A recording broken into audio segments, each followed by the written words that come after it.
let us consider how to provoke one another to love and good deeds, not neglecting to meet together. The letter to the Hebrews is a common one during the season of Lent. It's even common throughout these video devotionals.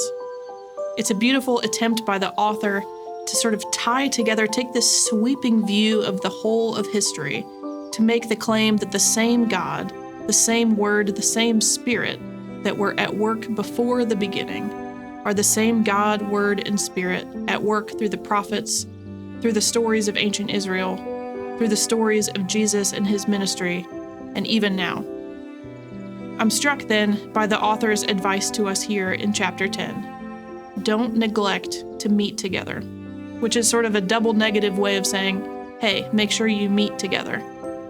I don't think it's a bold claim of mine to say that loneliness and isolation and polarization are becoming, if they aren't already, the defining challenges of our time.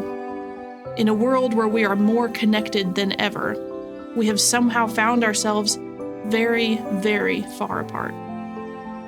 I'm worried, I know many of you are too, by what this isolation is doing to us. And I'm very, very grateful for the gift of this church.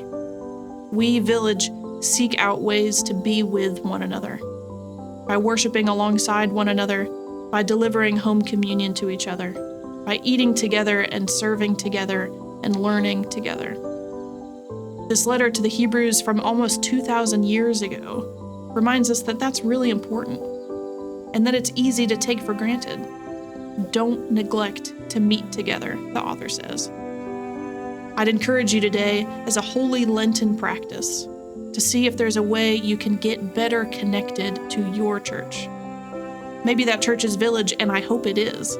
But even if it's not, don't neglect to meet together. The letter to the Hebrews reminds us.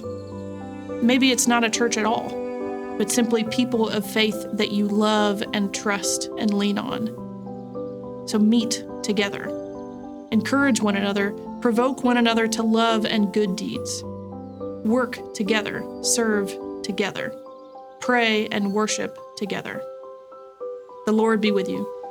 Amen.